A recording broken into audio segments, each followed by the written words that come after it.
Welcome to Unshakeable with Human Design, the show dedicated to helping entrepreneurs use human design to shift from hustle to flow without sacrificing results. Come here to become an unshakable human and build an unshakable business according to your human design. I'm your host, Nicole and Hallie. Hello and welcome to Unshakeable with Human Design, everybody. I am your host, Nicole and Hallie, and I'm here with a guest today. It feels like every single conversation I have lately with my friends in the industry, with people that I work with, colleagues, and even my clients, big questions about launching. Are launches dead? Should I go evergreen? There's all these questions. Everybody's got some solution that they're hoping will work. In my experience, it's not that anyone actually knows anything. They're just like, this is what I'm going to do. And I'm believing so hard that it's going to work. I'm going to talk about it like it is the way. And I decided to have one of my good friends, she's also a member of our Human Design Lab VIP, so I get to see her even more because she's in our monthly calls. We've worked together on human design. She's a 4/6 emotional manifestor, and she is the launch queen. She actually has worked on my launches earlier in my launching career. Now she's too big for me. She works on some of the biggest launches and really just has such a breadth of experience in this, not in her launching herself, but in actually supporting people in their launches and being the mastermind behind these launches. This is my friend, Hallie Agostinelli. She's just such a wonderful person. And I remember when I first started launching, everybody was just like, you have to get Hallie to work on your launch. Hallie's the best. Hallie's the greatest. And then I worked with her, and I've never worked with anyone that's so great with having the back end of the launch thing work so seamlessly and really know how to engineer a launch to be successful. So I'm so happy to bring her here with you. I'm going to read you a little bit of her bio so you can get more than what I just said. But Hallie spent her career in several different industries, from Marriott Hotels, Wells Fargo Home Mortgage, and BNI. She started her entrepreneurial journey 15 years ago when she became a professional organizer. So it tells you a little bit about how she works. She taught herself how to run launches when a client needed support. 2 years and 150 plus launches later, she has perfected her own brand of launch admin support, social selling, and management. And currently, Hallie has expanded beyond launch support to full strategy and consulting. She helps coaches, consultants, and service providers translate their expertise to the online world with ease and joy. She's also a best-selling author, a very recent addition to that bio. Hallie, thank you for being here. Welcome to the show. I'm so happy to have you here. I'm so honored. I got kind of a lump in my throat when you were talking about me. That was so flattering. Thank you so much. And receive a wonderful welcome. Well deserved. I don't fluff. I only speak the truth. Because there are some people who come on the show that I know to a certain level. You and I have known each other for years now. We've known each other for about 5 years-ish, something like that. Maybe 4. 4 years? 4, yeah. 4 years. We finally met in person. I know. It's so funny. This year has been the year of me meeting my 4+ year friends in the flesh, and it's been wonderful to get to hug everybody in person. But we've known each other for a long time. You've worked on my launches. I know many people who you have worked on their launches. You're very embedded in this entire world. So you've earned everything that I said. You are the mastermind behind so many of these launches. There are people who have brilliant things to sell, but you add a particular genius to it. And part of that is the strategy behind it, too. You've taken everything that you've learned over these last few years, and I love that you're expanding yourself into the strategic side of launching as well. But let me start off by letting you say hello to the audience and tell them anything that I missed in the bio. I like to give the guests the opportunity to introduce themselves. I don't think there's anything you missed per se, but what I like to add is that I would call myself a mastermind. I love that Taylor Swift thing you just said there. I would call myself a mastermind of launches because I just learned it along with all of my clients too. So I boots to the ground, embedded in launches, going through all of them, learning from each one, implementing what we learned in the next one. So it's not like I took a class or read a book on it. I learned as we go. And so the market's ever changing. And that's why I like the strategy piece of it so much, because as you see things shift in the online space, you have to learn from those things and adjust for the next launch and the next launch. And I think we're in a really interesting season in the launch scope, but I got there because I'm living this along with my clients. So it's a real life experience that I learned. That's why I know this so well, is because I just did this right alongside of everybody. That's exactly why I wanted you to be on to have this conversation, because it's that, but it's also the fact that it's multiple launches that you're a part of, because it can be sometimes your offer. So I have a perspective on launches from how my launches have gone, but you have a perspective of how multiple people's launches have gone, the ones that you've been a part of, and you've seen the behind the scenes of so many of them, that you've seen what doesn't work and what does, and probably have some strong opinions as to why. Yeah. Yes, I do.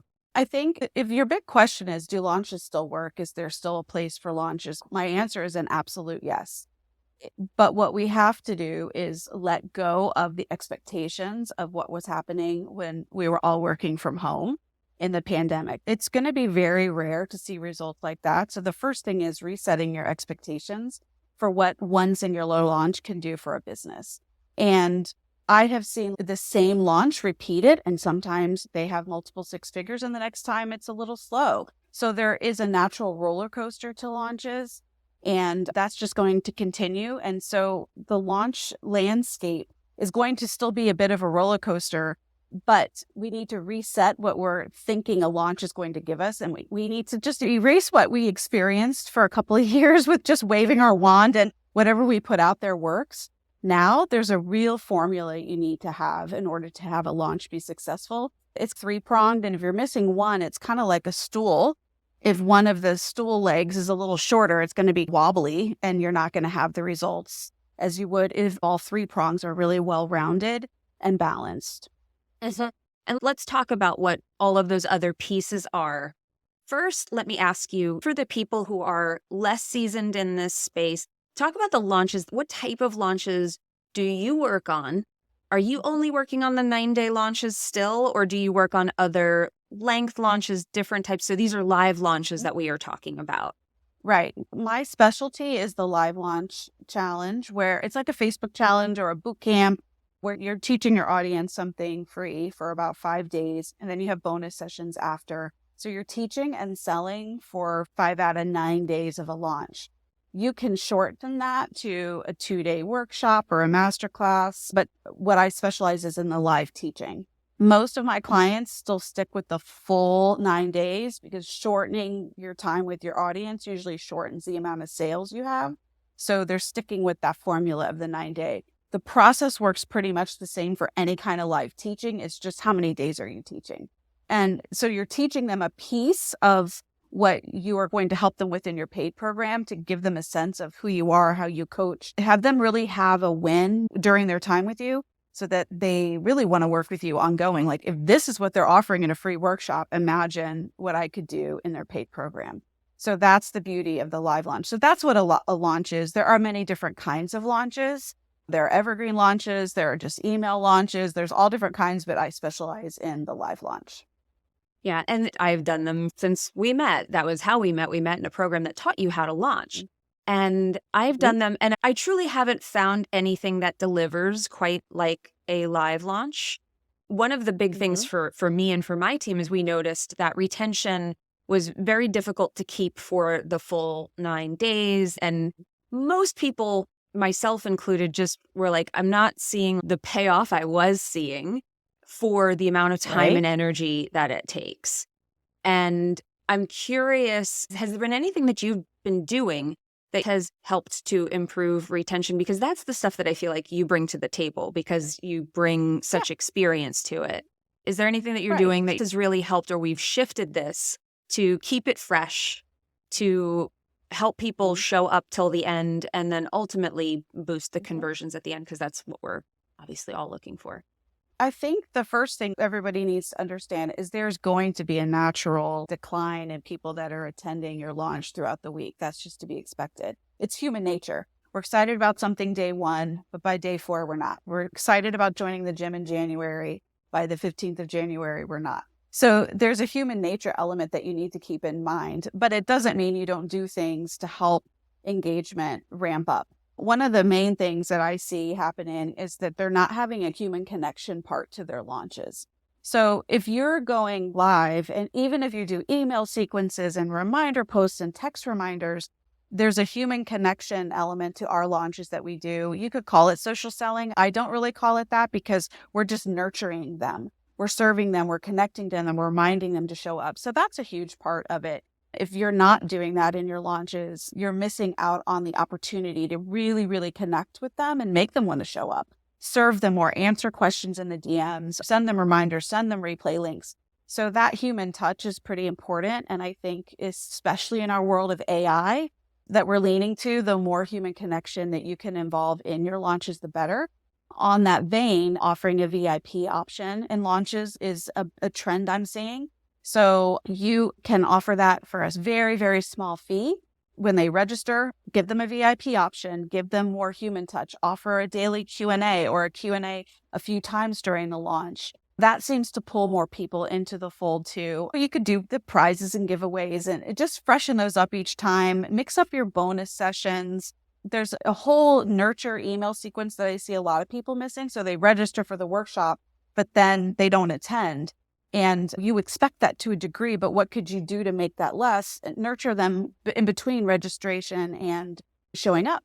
So what are you doing in that week or two that they've signed up to show up? What are you doing to entertain them, serve them? Are you giving them more information? Are you giving them a little assignment ahead of time? So these are new things that I've added on for my clients that help keep engagement levels the same, even though if sales and conversions are dipping, I haven't seen much of a change in my launches engagement. Does that make sense? Because we're always looking at ways we serve them in between, or what can we do to serve the people that couldn't attend but want to watch replays? Every launch, you look at what you could do better without changing the actual formula of the launch or without having it be too overproduced. I think the connection piece is the biggest. So finding those ways that your audience can connect. Is it that your audience doesn't really like the DMs? Maybe you offer the email option to them to connect with you instead. Little tweaks like that make a huge difference in the show up rate and engagement rate in launches.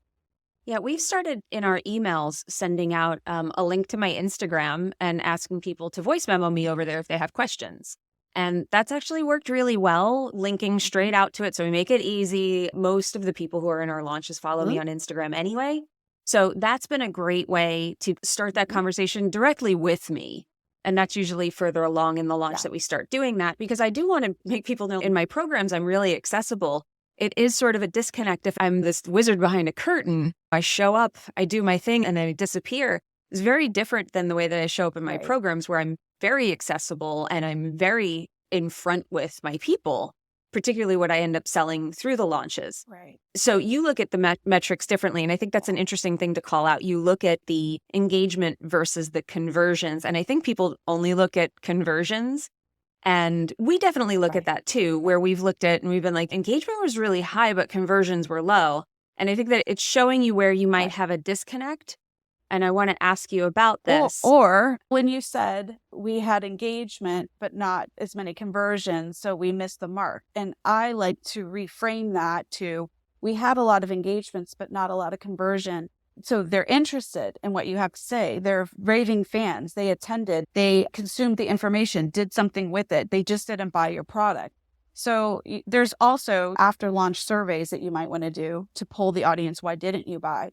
But instead of seeing we missed the mark, I see it as like, where's the gap we can fill? Because there are a whole lot of people that engaged with our launch but didn't buy this product.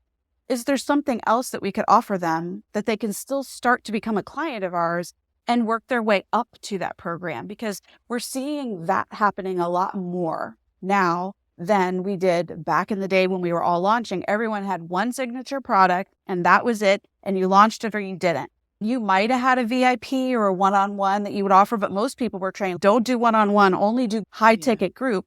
Well, now you're noticing these people are coming in. They're not all a good fit for my signature program. So where can I still serve my audience? A highly engaged, raving fan audience. Let's not ignore them or think we did anything wrong. Let's look at what we can do. Is there a downsell? Could you package your launch and sell it to them with some extra assignments and get them working on this at a deeper level? And then they'll repeat the launch and become your client later. So when I look at the metrics and I see a high engaged launch, but not as high conversions, that's partly what's happening in the market, but also just seeing it from the lens of the positive and what we can learn and still monetize and serve our audience where they are. I think that's a big trend that's happening now. You're seeing smaller pieces of courses being pulled out of the bigger program, being offered at a downsell. You're seeing in-person events. You're seeing people expand their product base and not just selling one signature launch. And I think if you're on here and you're not doing that, that might be something you really want to look into in 2024. Pull your audience first, though. Don't just get in your own head and think, I know what they need. Really do some market research before you put a lot of time and energy into creating a new product or an offer or a program. See what they need. Why didn't they buy? What could they use help with to stair step them up into your program? Are we seeing an extension? I'm seeing this in the buying cycle and how long it takes people to buy. And there's a very big difference between how long does it take someone to buy a $7,000 program and how long does it take somebody to buy a $200 program. It's going to be a very different time period. I can fall in love with something tomorrow and buy it instantly if it's $200. If it's $7,000, I might need some more convincing, might need some more time to get my stuff together. Are you seeing that where the buying cycle has been stretched out over more time? Absolutely, 100%. It was already kind of happening, but people would maybe do 1 or 2 launch cycles and they would buy. Now I am seeing it stretched out a little bit more. I think people are just more mindful of where they're spending their money and their time. So it's partly money, but you're also hearing, I've committed to other things and I'm very selective now with where I'm spending my time. And I think that's a trend that I actually love in our world, that I'm not tapping myself out. I'm not burning myself out. I don't have a piece of me in all different programs and places. They want to have a singular focus on what they need next in their business. And is that program the right one for them at that moment? And if it's not, it's okay. It could be in the future if you nurture them properly in between your launches.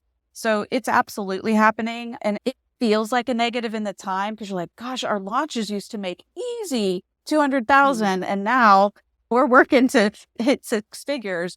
And there's the whole maybe later. It feels like a bad thing, but it's actually, I think, a good sign that people are being more purposeful with their time. And when they do engage, they're going to mean it and they're going to take action. They're going to implement what they're learning in your program instead of people that sign up and never participate at all.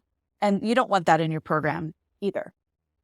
Exactly. Well, that's demoralizing too. You have people join and then they don't show up and they don't apply themselves and they're not doing, and then you start wondering, what can I do? And then if you're me, you go into people pleasing mode where you're just like, what more can I do for you? How can I lift you up more? Yeah.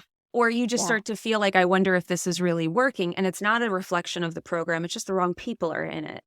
I wanted to highlight something that you said, and I'm going to highlight something from your human design as well. You've brought up connection with your audience, with the people who are participating in your launches and in your world several times throughout this. And then you brought up something really important, connecting with people and nurturing people in between the launches. How are you doing that? When you say that, because you are a 4/6, I'm going to call that out right there. You're a 4. It doesn't surprise me. That is part of the magic that you bring because you do manage community really well. You do bring people together. People feel instantly close to you and you don't lose people. You have friends and the same people in your world that are still coming to you and they're like, Hallie's my girl. Very 4-line stuff. But how are you nurturing people in between launches? What does that look like for you when you say that? Because I think that means different things to different people. Nurturing means still serving them, even when you're not selling them something, in a genuine way with things that they want to hear that are top of mind for them. So if you have a Facebook group and you've stopped going live in it because you're tired from the launch, showing up on a consistent basis in front of those people, offering them some free 10-minute training, that goes a very, very long way. Then also, is there an update to something? We're also nurturing our past clients too. So staying in front of them, having a group just for alumni, staying connected with them and making sure that they're nurtured as well, because they could refer clients to you. It's an all over community. The serving doesn't go away just because you're not in launch. So that means emails. That means going live. That means doing other fun things in the group. Like we had a networking meeting one time in one of my groups. Just, hey, join us to get together and network. That was as people were starting to do in-person things again, and that we were missing connections. So there's nothing to be gained by that other than to foster a really strong community and serving in a genuine way. So the only time you're serving them is in a launch. You're not going to be top of mind all the time.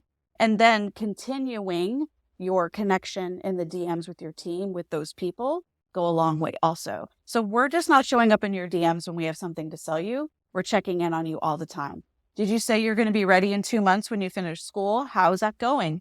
Congratulations on graduating. So it's the human relationship part, but it's also serving to the community itself through Facebook Lives.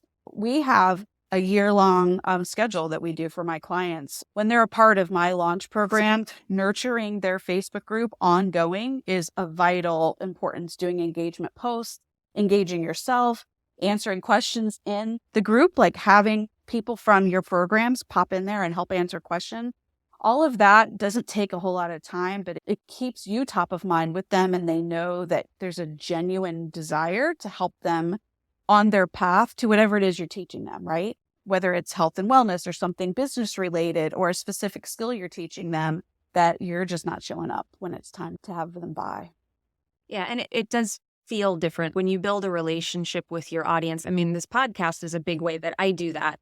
And I know who my rave fan listeners are, because usually a lot of them make themselves known. And then there are tons of people that are like, I've been following you. I've been listening to every episode, and I've been thinking about booking a reading with you for months. And I didn't know they existed.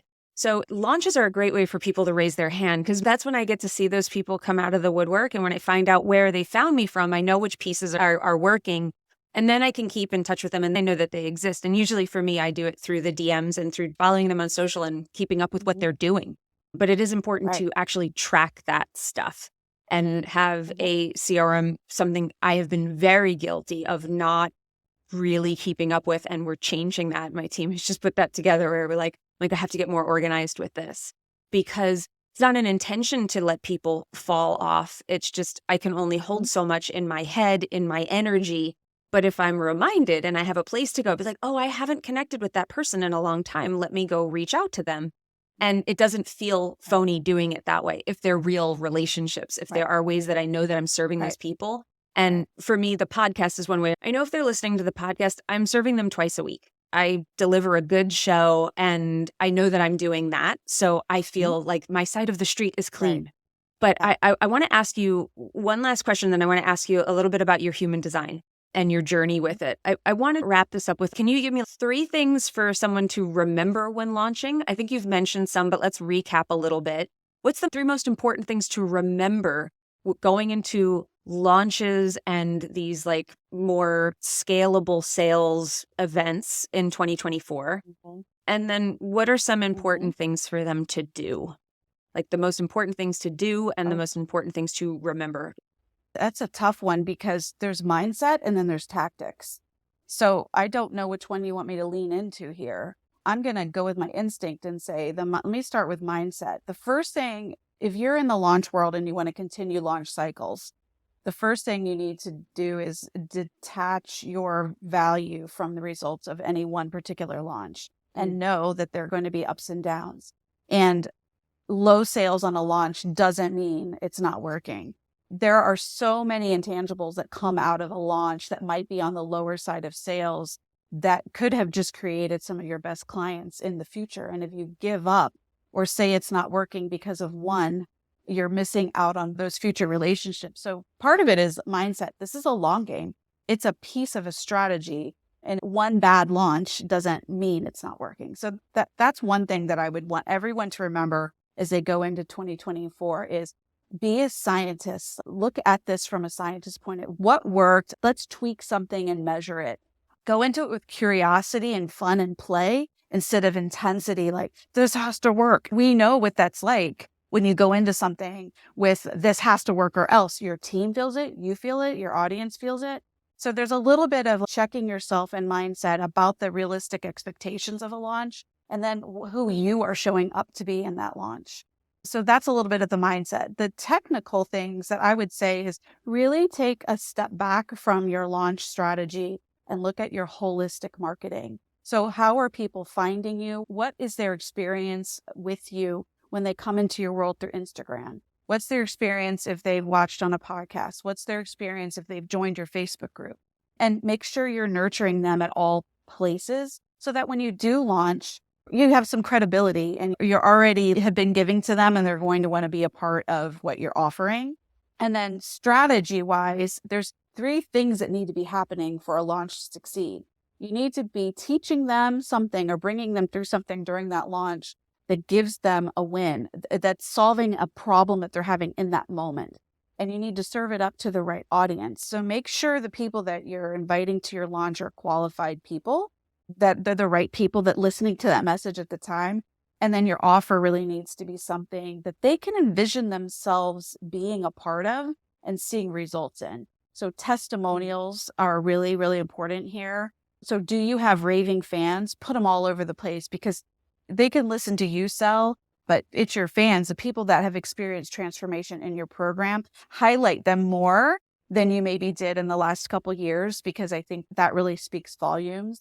So those are some of the things. I think that that's great because the gift that you have for everyone is going to tie into a lot of the tactics around planning a launch that works for you and that's profitable. I think one of the things that we're also pointing out there with having those testimonials really front and center is people have been burned and people have not gotten results from things that they've invested in, and they want to see that you're somebody that can actually deliver. And when you hear somebody's experience, it allows you to look at them and go, does that sound like me and like the problem I'm experiencing? Right. And when you hear it through their own experience, it's a very different connection to it. I know I look at testimonials and I'm going, these all sound really vague. I don't think these are the results that I'm really looking for. Right. I haven't seen that, or I am seeing them and I feel like they are valid. And now I feel better about buying, because we want people to feel really excited about buying and feel like what they want is on the other side of it.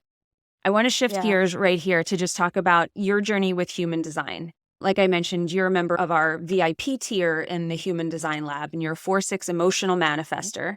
What has been your experience? What has human design done for you? Oh, I think human design has really helped me to understand that there's nothing wrong with me. But I get an email about something and it makes me angry. And before the Human Design Lab, I would judge myself for being mad. Like, what is your problem? Why are you so short-tempered today? This person just needs help. And now I'm like, oh, this isn't the right work for me. And the anger is a sign of that. And it's a sign to pause and to think about it. And there's nothing wrong with you, Hallie. This is just the way you're designed. Maybe you ought to shift gears and delegate that task to someone else. And so I was fighting against myself on a daily basis. And now that I'm involved in human design and really diving deep into what that says about me in the workplace, now I feel the anger and I'm like, that's a little signal. And I don't go through that whole downward spiral of judging myself, making myself bad for feeling that way. You could go down this whole thing of criticizing yourself, just really feeling validated in my reactions and behaviors and desires. That's just how I'm made. It's not that there's anything wrong with me and there's nothing to fix. And I am already an awareness person, but it really heightened my ability to be in awareness of my reactions and mood and decision-making process. And it's really helped me to embrace who I am and my strengths and not feel bad about myself all the time. Yeah. And it's like, we can be aware and you see something, but a lot of times the judgment piece is there because we see other people like, I shouldn't be doing this anymore. I've been working on this. Why do I feel this way? That's just your mechanism. Right.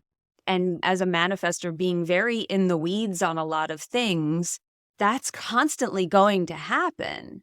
Has it changed the way that you operate and the way that you've structured things in your business? Has that shifted anything for you where you've seen not judging and actually accepting, maybe causing you to look at things in your business differently or in your life? It has.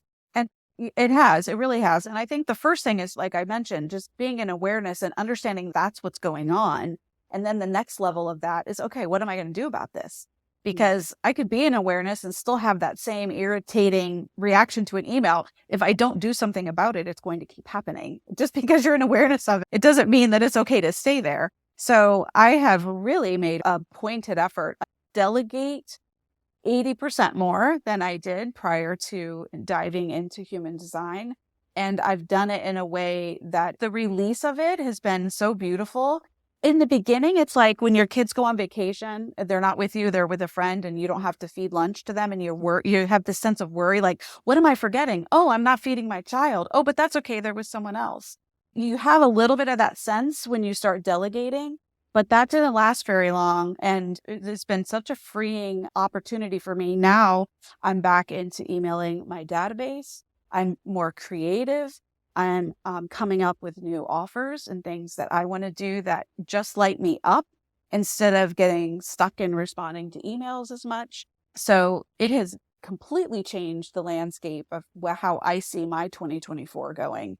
And I had to do baby steps of that at the end of 2023. And now my team member I've delegated to now, I'm seeing her do things that I didn't even think of doing. And she's rising to her best self by me giving her more work, more responsibility, more authority. And so that's been a nice side effect too, because I'm allowing someone else to work to their best level. And has this done anything for your confidence to do the things that feel a little more out of the box for you, or more of that strategy, more of the forward-looking things, the visioning? Has it made you feel more confident in taking those steps? It does. I would say I'm probably about 50% there because I'm a little newer to this process, but I'm so confident that next year is going to look completely different for me. Plus, I'm keeping in touch with you.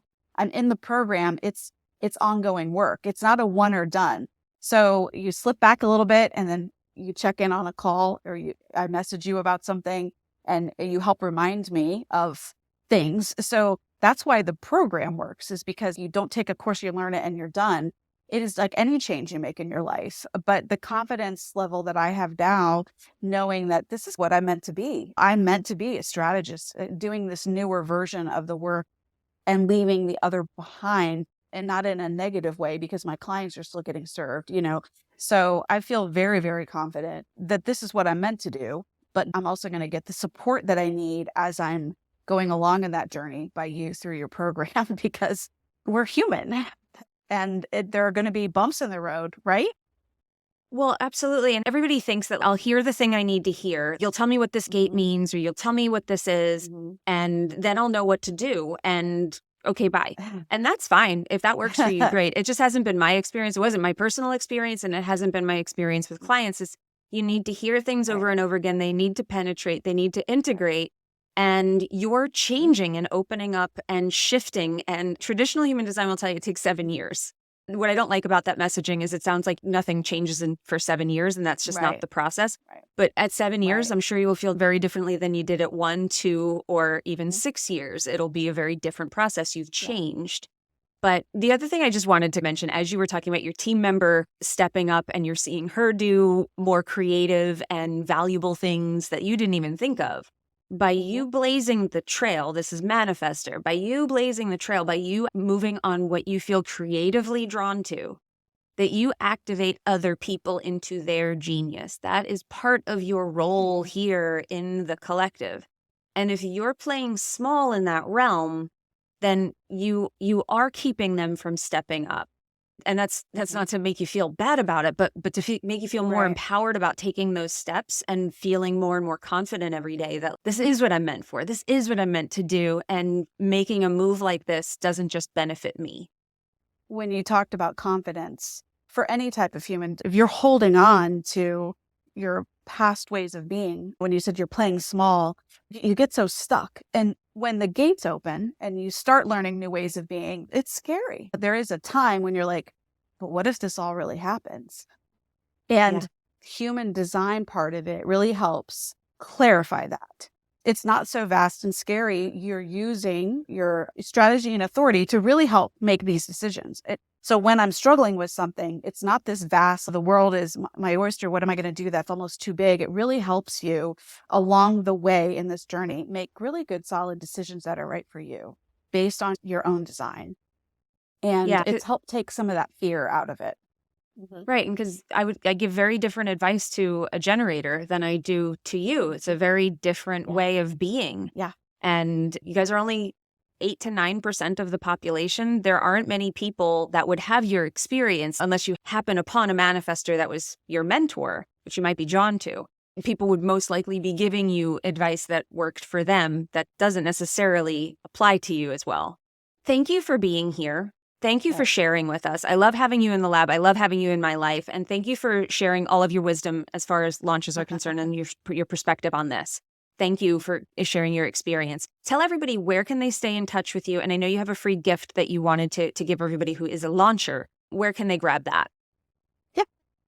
If you go to www.mypredictableprofit.com/launch checklist, you'll get a PDF emailed to you. That's a really, really thorough checklist, cuts out all the noise and gives you tasks of what to do. It helps you plan your launch too. So that's my free gift to you.